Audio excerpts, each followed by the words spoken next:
अस्सलामुअलैकुम viewers, YouTube channel पे आज की एक नई वीडियो के साथ। आज की वीडियो में हमारे पास गिटार है और अभी जो है इसको रिपेयरिंग करते हैं और इसको चेक करते हैं कि इसमें कौन सा मसला फॉल्ट है। इसको मुकम्मल तरीका आपको इस टार्च को रिपेयरिंग करने का बताएंगे कि जो आप अपने घर पे इस तरह की इमरजेंसी टार्च ख़राब हो जाए तो आप घर पे किस तरह रिपेयरिंग कर सकते हैं।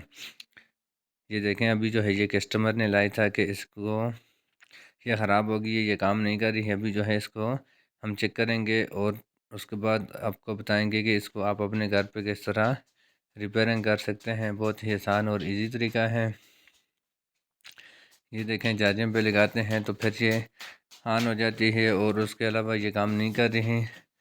और भी जो है इसका जो सेल है उसको हम चेक करते हैं कि इसके सेल जो है ये डेड हो गया है कि इसके अंदर कोई और इसमें मसला फॉल्ट है। और उसके बाद आपको मुकम्मल तरीका बताते हैं कि इसको आप किस तरह रिपेयरिंग कर सकते हैं। ये देखें, अभी जो है इसको आपने डिजिटल मीटर के साथ लगा के चेक करना है। ये देखें, इसका जो है ये इसका जो सेल है ये बिल्कुल डेड हो गया है, जिस वजह से हमारी टार्च जो है ये काम नहीं कर रही।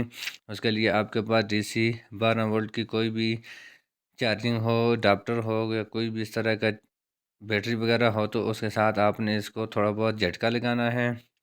इस सेल को झटका लगाने से फिर आपकी टार्च जो है ये बिल्कुल ठीक हो जाएगी। और झटका ना लगाओगे तो फिर आपका सेल डेड ही रहेगा, क्योंकि इसको झटका 12 वोल्ट का लगाने से इसके अंदर जो है करंट दोबारा से आ जाता है और उसके बाद ये दोबारा से सही काम करना शुरू हो जाता है। उसके लिए अभी जो है इसको हमने DC 12 वोल्ट का झटका लगा दिया है और उसके बाद इसको चेक करते हैं। ये देखें, अभी जो है इसका जो ये सेल था इसको झटका लगाने से ये बिल्कुल ओके हो गया है। और इसको चार्जिंग पे भी लगा के चेक करते हैं, इसकी लाइट भी चेंज होती है और ये बिल्कुल ठीक हो गया है। अगर आपको हमारी वीडियो अच्छी लगी तो हमारे चैनल को सब्सक्राइब करें और बेल आइकन के बटन को प्रेस करें, ताकि इस तरह की नए आने वाली वीडियो आप तक पहुँच सके।